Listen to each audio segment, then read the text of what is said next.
नमस्कार, आप देख रहे हैं सिटी पोस्ट लाइव और मैं हूं रवि। बीएलओ ने दफ्तर और घर में बैठकर मतदाताओं की जगह खुद फॉर्म भर लिया। ये सवाल इसलिए उठ रहा है क्योंकि जमुई के अमीन गांव के एक मकान के पते पर 200 लोगों के फॉर्म भरे गए हैं।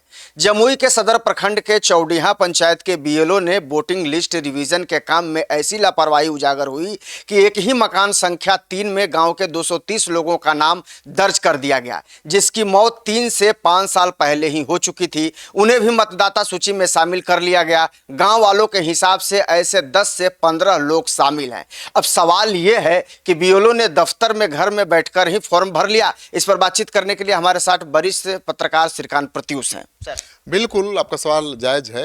अब ऐसी अनियमितता सामने आएगी तो सवाल तो यही उठेगा कि क्या बीएलओ ने गांव में घूम घूम कर सत्यापन करने की जगह गांव के चौक चौराहे पर बैठकर या अपने दफ्तर या घर में बैठकर ये लिस्ट बना दिया, फॉर्म भर दिया और उन्हें सिस्टम में अपलोड करवा दिया। ये सवाल तो उठेगा। गांव के बुजुर्गों से लेकर युवाओं तक सभी इस गड़बड़ी को लेकर बेहद नाराज हैं और उनका कहना है कि न सिर्फ लापरवाही है बल्कि लोकतंत्र की मूल प्रक्रिया के साथ खिलवाड़ है। गांव वालों ने बताया कि हम लोगों का वार्ड संख्या 3 है, लेकिन बीएलओ ने तो इसे मकान संख्या ही बना दिया, 3 को मकान संख्या बना दिया और वार्ड की जगह पर गांव लिख दिया और एक ही मकान में 250 लोगों का नाम जोड़ दिया। मैंने फार्म भर दिया, उसमें एक ही 250 लोगों के पत्ते में एक ही मकान का नाम भर दिया। हर कोई सिर्फ नाम के जरिए घर जानता है ना भाई।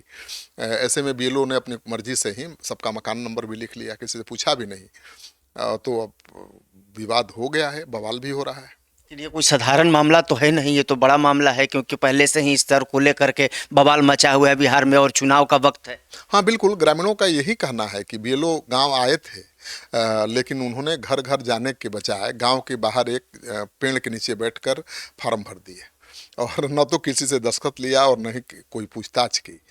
हम लोगों के बदले उनकी टीम ने ही फॉर्म भर दिया। तो टीम लेकर गया, बीएलओ पेड़ के नीचे बैठ गया और उसके पास तो सूची रहती ही है, उसने दनादन भर दिया, दिखा दिया कि हम आए थे गांव में। तो मतदाता लिस्ट में मकान संख्या 3 में 200 से ज़्यादा नाम जोड़ दिए। यह कैसे मुमकिन है कि एक घर में 230 लोग रह रहे हों? आप ही सोचिए। तो ग्रामीणों के अनुसार एक पेड़ के नीचे बैठकर बीएलओ ने सारा खेल किया है और अब जब ये बात सामने आई है तो गांव वाले बहुत आक्रोशित हैं और उनका कहना है कि भाई उनसे पता भी नहीं पूछा गया। जब इस बारे में उप निर्वाचन पदाधिकारी से सिटी पोस्ट ने बात करने की कोशिश की तो हमारे रिपोर्टर को उन्होंने कोई सीधा जवाब नहीं दिया। उन्होंने कहा कि जो रिपोर्ट मुझसे मांगी गई थी हमने विभाग को भेज दी है, संभव है पोर्टल पर प्रकाशित हो चुकी हो। तो ये क्या जवाब हुआ? तो मुझे लगता है कि ग्रामीणों में बहुत नाराजगी है और ग्रामीण ये कह रहे हैं कि अगर विभाग आंख मूंद कर रिपोर्ट स्वीकार कर ले तो ऐसी गड़बड़ियों का क्या हल होगा भाई, और क्या हल निकलेगा? सवाल तो स्वाभाविक है। चुनाव भी तो प्रभावित होता है इस तरह के। बिल्कुल चुनाव प्रभावित होगा। अब तो वोटर लिस्ट पर ही सारा कुछ निर्भर है। आप देख ही रहे हैं महागठबंधन आर पार के मूड में है। उसका आरोप है कि मतदाता पुनरीक्षण के कार्य में बहुत घपला हुआ है और उसको लेकर राहुल गांधी, तेजस्वी यादव, महागठबंधन के तमाम नेता यात्रा पर निकलने वाले हैं। तो बहुत मुश्किल होगी। तो सवाल ये भी है कि सिटी पोस्ट लाइव से क्या बात हुई बीएलओ से और उनका क्या कहना है इस पर? हाँ, बीएलओ राजीव कुमार चौधरी हैं, उनसे सिटी पोस्ट के स्थानीय रिपोर्टर ने बात की और यह सिस्टम की तकनीकी खराबी के कारण हुआ है उनका कहना है।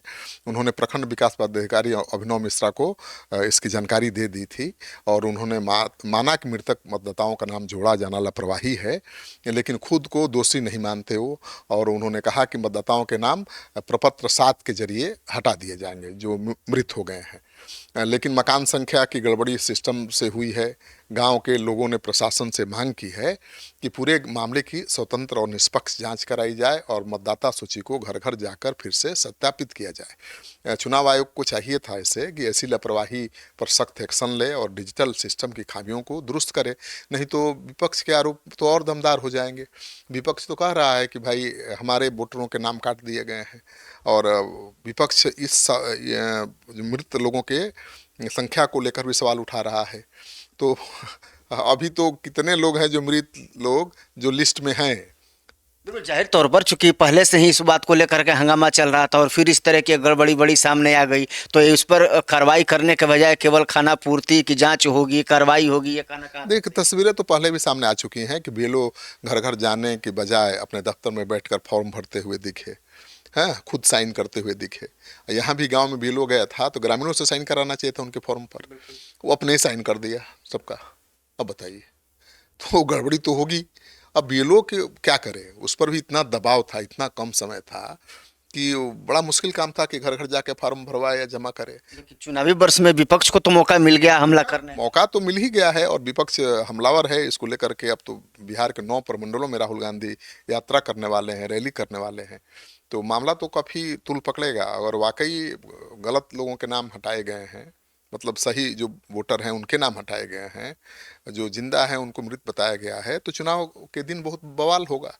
क्योंकि विपक्ष चुप तो बैठेगा नहीं, और जिन वोटरों का नाम कटा है और जिंदा है, जिन वोटरों का नाम कटा है वो जेन्युइन है, तो वो तो बवाल करेंगे। वो दोनों तरफ से दोधारी हो गया। एक तो जनता भी जो है ग्रामीण है वो भी आक्रोशित है क्योंकि ये भारी गड़बड़ी हुई है, ऊपर से विपक्ष को भी बैठे बैठाए इस तरह का मुद्दा मिल गया, तो टेंशन तो बढ़ेगी। टेंशन बढ़ेगा। तो अब देखिए चुनाव आयोग इसका क्या रास्ता निकालता है। अभी 30 तक समय है, 30 अगस्त तक सुधार हो सकता है। जिसका नाम नहीं हो अपना नाम जुड़वा सकता है, जो जिसको मृत दिखाया गया है अगर वो जिंदा है तो जाकर खड़ा हो सकता है कि भाई हम तो जिंदा है, मेरा नाम जोड़ दीजिए, जुड़ जाएगा। और सुप्रीम कोर्ट में तो सुनवाई भी चल रही है। सुप्रीम कोर्ट ने विपक्ष से तो यही कहा है कि आपको लगता है कि चुनाव आयोग का आंकड़ा गलत है, उसका सर्वे गलत है, तो आप ऐसे 10 आदमी 15 आदमी को लाइए जिनको मृत बताया गया है और वो आकर कह दें कि हुजूर हम तो जिंदा हैं। इतना ही पर सब रद्द कर देंगे।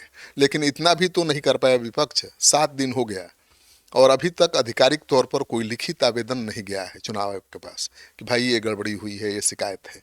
और तो केवल बोलने से तो होगा नहीं, चुनाव आयोग तो लिखित शिकायत पर ही संज्ञान लेगा।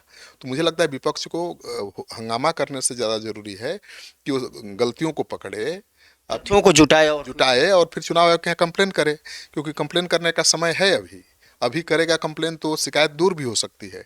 लेकिन आप कंप्लेन नहीं करेंगे तो शिकायत दूर नहीं होगी, और ऐसे ही जनता के बीच आप घूमते रहेंगे तो उससे क्या होने वाला है। वोट भाई चुनाव तो होगा, चुनाव तो रुकेगा नहीं।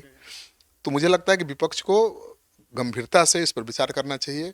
और समय रहते आपने बीएलए की मदद से, हर पार्टी का बीएलए होता है, बूथ लेवल एजेंट, और वो सबको जानता है कि हमारे मतदान केंद्र पर कितने वोटर्स हैं, किस पार्टी के समर्थक हैं, कौन वोटर, तो वो तो आसानी से आइडेंटिफाई कर सकता है।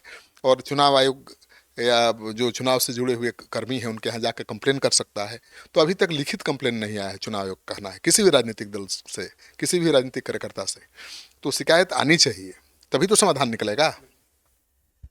तो आपने देखा कि किस तरीके से बीएलओ के स्तर पर इस तरह की खामियां, इस तरह की गड़बड़ी बिहार में सामने आई है। ग्रामीण काफ़ी आक्रोशित हैं। हालांकि इसमें कार्रवाई की बात जरूर कही जा रही है, जांच की बात जरूर कही जा रही है, लेकिन चुनाव के समय जब इस तरह की बातों को लेकर के पूरा हंगामा मचा हुआ है, उस तरह से इस तरह की लापरवाही सामने आना अपने आप में अजूबा लगता है। हालांकि विपक्ष इस बात को लेकर के हमलावर जरूर है, लेकिन अब देखने वाली बात होगी कि इस पूरे मामले में क्या कुछ निकल करके सामने आता है। नमस्कार।